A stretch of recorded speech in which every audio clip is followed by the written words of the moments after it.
This is the Bottom Bins Podcast. Oh, yes!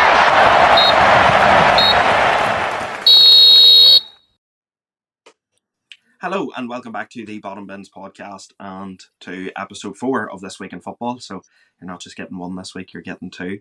If you haven't already, please go and check out our previous episode where we looked at Jurgen Klopp's shock decision to leave Liverpool. Some good content in there for you folks. But this week and this episode, this is going to be very Man United centred, this episode. And what we're looking at is Omar Berrada, who has just left Manchester City. And will sign for Manchester United as the new CEO, really, and kind of looking over the majority of United's football operation when he starts in June. So again, lads, similar to what we just did with the Liverpool episode, Oren, I'll come to you first. What was your immediate reaction just when you heard this news? Look, I'll be honest, I'm not going to say I knew who the fellow was, but, having seen multiple videos and links and that of what he'd done at Manchester City, and even there was a particular video where he was talking about the finances of Manchester City and different deals and stuff, and he mentioned Manchester United's finances, he mentioned Spurs' finances, he mentioned Chelsea's finances, and how calculated he seemed to be and how involved he seemed to be in Manchester City's transfer business, especially for big players, including Kevin De Bruyne and Erling Haaland, and he was very regimented in not going over a specific cap on contracts and stuff. But as I say, didn't know who the fellow was, but having seen and read stuff since his arrival at Manchester United, I have to say I'm very excited and I'm highly anticipating his see over at Manchester United as the CEO. At the time, a lot of us were expecting the likes of Jean-Claude Blanc to come into Manchester United, but it looks like he's going to be a board member. I have to say, whenever Sir Jim Ratcliffe's deal was announced, that it was official and that, I was very sceptical because it was keeping the Glazers involved at Manchester United. However, in the grander scheme of things, it looks like he could be taken over in the next few years. And I have to say, the business he's done so far within the club, I know he hasn't made any signings to the team yet, but within the club, they're all football heads, they're all mentality monsters that want to win, which is the foundation of Manchester United and has been for years and years, and I think that was lost in the last 10 years. So hopefully, fingers crossed, the boom will be back for Manchester United in the next 5-6 years, but it is going to be a slow process. But from what I've seen so far, I have to say, I'm very, very impressed. Yeah. This type of appointment is probably one that you're looking at and you're going, it's 10 years too late, really. But as you just pointed out there, Owen, I think there was a lot of Manchester United fans maybe a bit sceptical of Sir Jim Ratcliffe's influence and what he would bring to the football club. But, from what we've seen from he has come in so far, it seems as though he's sticking to his word. He seems like he wants to bring actual football people in. And what we're looking at here is guys who are the top in their position that can hopefully bring some much needed experience and really, a much needed football direction to a football club, which is a statement I never thought I'd have to make about a football club. Like, imagine running a football club and football not being the first thing that springs to your mind. With Manchester United the last few years, it's very much been business orientated and, trying to secure the biggest sponsorships, trying to secure ridiculous amounts of money, really, to pay for your overpriced contracts on guys who realistically probably shouldn't be at the club, if we're being completely honest. Connor, he has a fantastic track record with Manchester City. He had a great track record at Barcelona before that. This is one of the top football finance guys. This is somebody with his head screwed on, has a business acumen as well as a football acumen. Is this the kind of signing that is like the best of both worlds for both Manchester United as a commercial asset as well as a football club? Yeah, definitely. Again, like Oren, didn't really know much about Omar, to be honest, but obviously getting to read articles and see videos, he's kind of saying there he wants to get the structure right, and he says that's the key to success, and this is a guy that's had success with Barcelona and Manchester City. He's transformed Man City. He kind of warned against overpaying agents and players with wages and things like that, and as we know as United fans for the last 10 years, we've done that so many times, and we've become a club that, players are expecting massive contracts, and, clubs are coming in and we're overpaying for players. I don't even want to name half the players United fans know already. And he said it's kind of like a slippery slope if you're doing stuff like that. And he's right. I seen last year that Man City actually had a better revenue than Manchester United, which is crazy. He's saying that, results on the pitch matter. Ed Woodward came in and said it doesn't matter when it comes to business, results on the pitch.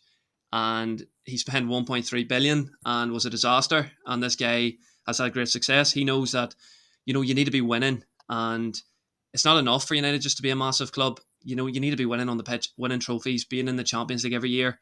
And I think it's, as you alluded to, it's 10 years too late, really. But we've got to be patient again. We'll have to give him 5 or 6 years. His experience, he's 18 years experience. He's, been involved, I've seen in over like 100 clubs. Like, this guy, if this guy can't fix United, I don't know who will. And a bit like Oren, I was, a bit nervous about Jim Radcliffe, 25% in the club, because the Glazers would be still involved. But hopefully, they can learn from the previous mistakes of the Glazers and, become more involved in the club and make the fans feel more involved, and hopefully they'll make the right steps. But again, we're just going to have to be patient. It could take 5 or 6 years for this to transform, because City was a slow enough process at times too. And I seen another quote. He said it wasn't a fluke.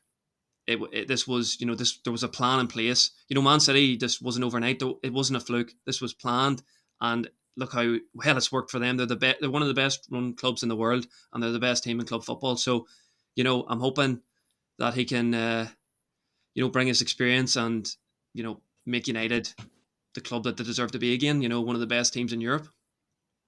Yeah, no, I completely understand what you're saying, Connor. Oren, look, his track record has spoken for itself. I don't need to go into the finer details of it, because I would say a lot of United fans at this stage probably have went and, as you said, Oren, maybe done a wee bit of research, watched some videos, maybe read some articles, and just try and get a breakdown of who this guy really is. But now that you have conducted your own bit of research, now that you've looked into Omar Berrada a little bit more, is there anything in particular that you think excites you? Is there anything in particular that you look at and go, yeah, that's absolutely the right direction that United needed to head down? As Connor, I don't think there's much more to be said that hasn't already been said. I just think his general direction will and ethos will help Manchester United. We're looking at a club that in the last 10, 15 years hasn't been run properly, and as you have said, hasn't been run by football people. This is a fella coming in who wouldn't have taken the job if he didn't already have a plan, wouldn't have been offered the job if he hadn't put a plan in place, for a presentation in place at the very least of what his 10-year plan or whatever it is for Manchester United. I think what really has to be said is Pep Guardiola's reaction to Omar Berrada leaving Manchester City for Manchester United. It's not often you see Pep Guardiola kind of lose his composure or get rattled by many things, but this seemed to be an acquisition that rattled Pep Guardiola.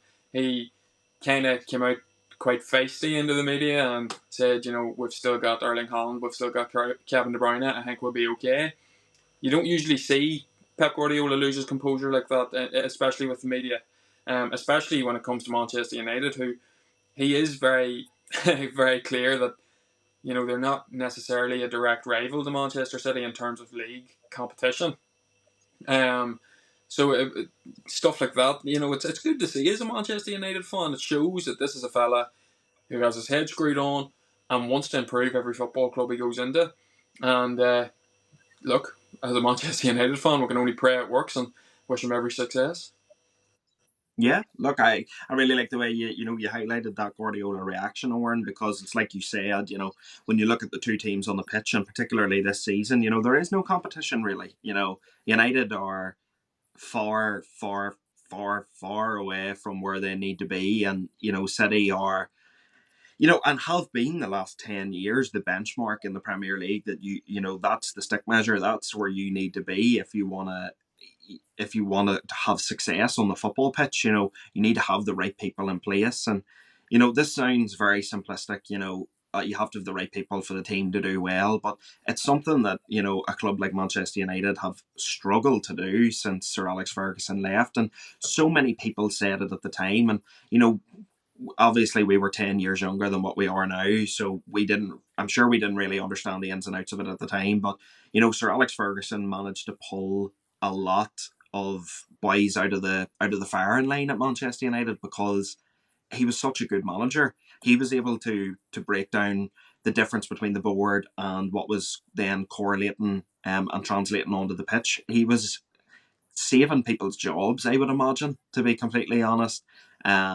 And it wasn't until he stepped away that the rot really exposed, and you could see, okay, Fergie has obviously been keeping some boys sheltered here, because now the success isn't translating onto the football pitch. So there's something going wrong at the football club. And on numerous occasions over from we have started this podcast, we have said the rot starts from the top, and Manchester United's boardroom and the positions that they have filled in CEO, CFO. We have no sporting director. We have no head of football. Our head of recruitment, if you were to look at our recruitment strategy over the last 10 years, has been absolutely piss poor, to be honest. So you're completely directionless in that department as well. Connor, just sticking with sort of the comments from Pep Guardiola, is it such a massive thing that United were able to acquire Omar Berrada from Manchester City? Do you think it's still, and look, listen, this could sound completely diluted, I'm not sure, but do you still think it maybe highlights the fact that, yes, okay, City have been the more successful side over recent years, but Manchester United are still the biggest football club in Manchester? That's a good question. I think United are a bigger club, yes, but obviously City have been a lot more successful. I think he just, by the sounds of it, he just wanted to change. The thing that I would be excited about is his excitement to come to United, because I've seen some of the comments. He is excited to be in the process. He spoke to Jim Radcliffe and stuff like that, and is excited by the process that's going to go on. So at least that maybe shows that we're going in the right direction. I don't know.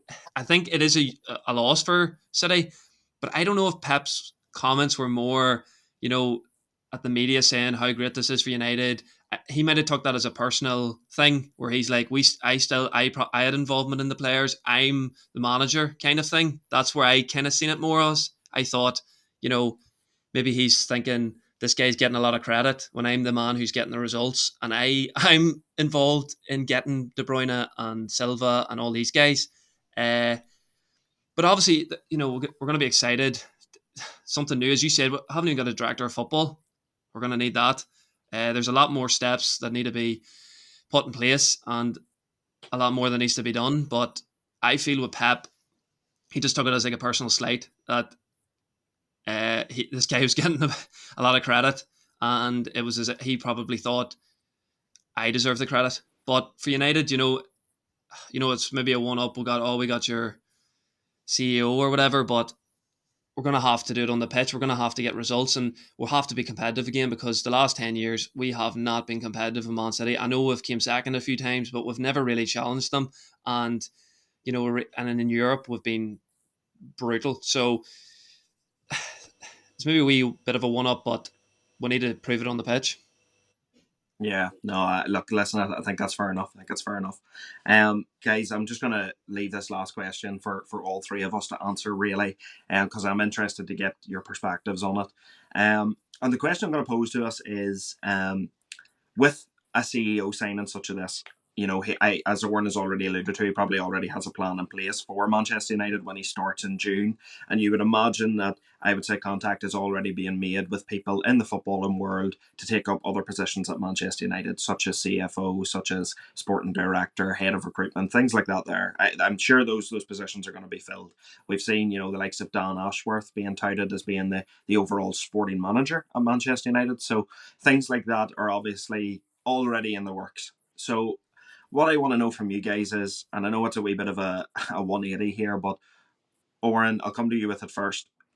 Are you nervous for Ten Hag's job? Do you think that with this new change in ownership and this really this complete overhaul from top to bottom. Is Erik ten Hag safe in his job at the minute? Absolutely not. Absolutely not. As we've said multiple times in this podcast, the three of us want Ten Hag to stay on. There's no point chopping and changing your manager and going through the whole rigmarole of, we'll get a new manager in, we'll get 5 or 6 good results, everything's happy and dandy, he's the man for the job, he's the man to take Manchester United back to the promised land. Then we'll lose a few again and it's back to the same old shit. We'll sack a manager, do it again. It's a vicious cycle that Manchester United fans have become accustomed to in the last few years. However, I think Jim Radcliffe is going to come in. He's going to have this plan. He's, as you mentioned, Dan Ashworth, who's highly regarded at Newcastle, is apparently very, very optimistic about joining Manchester United. Again, showing how big a club Manchester United are, which I do feel a lot of people tend to forget how big Manchester United are based on their recent results. There's still players in world football who, despite Manchester United potentially coming 8th, 10th, whatever it is, will want to come to Manchester United just because it is one of the biggest football clubs in the world. So I think, no, to answer your question, I don't think his job is safe. I hope it's safe, but I would say he's under more scrutiny now than ever because of the new manager or the new owners coming in, because they might want to make a change. They might already have somebody in place or somebody in mind that they want to move forward with their football and strategy that is to come.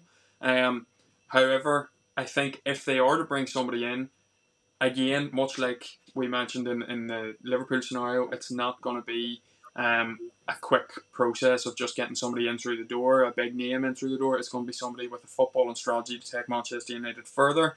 And I think it'll be somebody that they will have to rely on for the next few years, because these boys in charge aren't John Murda. It's not Ed Woodward, who we're used to, who just want instant success. It's going to be people who are building for the future of Manchester United, which, if that is the decision that the owners make, don't get me wrong, I'd be sad to see Erik ten Hag go, but I would be, very optimistic about the new manager coming in, because I do feel that we'll back him more.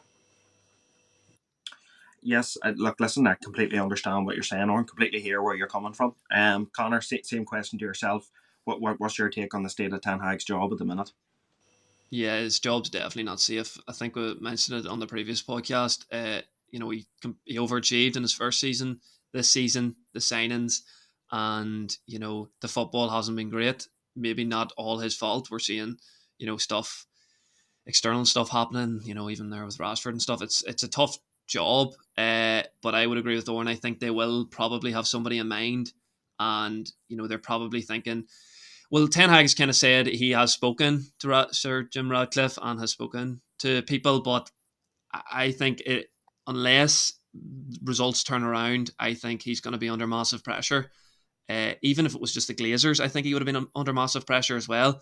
Do I think it's the right choice? No, but if they're going to bring somebody in, Owen's right, they have to give him time. You're going to, with Moyes, we didn't give him time. We gave him 9 months and it didn't work out, and we went for more experience and it didn't work again. So I think if they're going to bring somebody in, give him time. Give him 2 or 3 years. It's going to be a slow process. If we don't get, the results that we want, just give the manager time, because we've seen in the past 10 years, sacking managers hasn't worked out. So maybe that could go into their reckoning for Ten Hag, because in his first season he won us a trophy. He got his Champions League football. He probably deserves another chance. So I wouldn't sack him, but his job is definitely not safe. Yeah, no, listen, look, I completely understand where both of you are coming from, and I completely think what you've said, you've both raised some absolutely valid points, and this is a bit of a cultural reset for Manchester United as well at this point. The same way that we talked about Liverpool in the previous episode, this is almost like hitting the system. No, well, actually, it's more like hitting the system reset button than just changing the manager. This is changing the club from the top down, really, with new ownership in, new people in the top jobs. This is a complete overhaul of Manchester United, and look, I would be inclined to agree with both of you. I don't think that Erik ten Hag's job is safe. And like the two of you, do I want him sacked? No, but we have to go on the basis of what we know, and what we know is this season has not been good enough, and that's just the honest assessment of it. Performance is poor. We've said so many times this season we can't even recognise a style of football. So look, it's going to be a difficult period for the club. I have no doubt about it. Do I want Ten Hag sacked? No. But like you said, Oren, I do believe that the next manager, if he is to be sacked, the next manager they bring in will obviously fit the football vision that they have for Manchester United. So it is going to just be we're just going to have to wait and see with this one. And probably in the summertime we'll be able to do a better assessment of this. But for the minute, that is the most up-to-date news we can give you Manchester United fans at home. Well, that's going to do it for this week, folks. We hope you enjoyed both the episodes this week. We definitely enjoy making This Week in Football. It's something a wee bit different than the analysis of a game. So if you are watching on YouTube, please hit the subscribe button. You will help us out tremendously. And if you're watching on Spotify, please hit the follow button as well. We're at Bottom Bins Pod on TikTok, Instagram, and Twitter. There's plenty of content over there, folks. So please go and give us a follow on those platforms. And we're also the Bottom Bins Podcast on Facebook if you're still using that platform. And as always, thank you so much for listening, and keep it bottom bins. Keep it bottom bins. Bottom bins.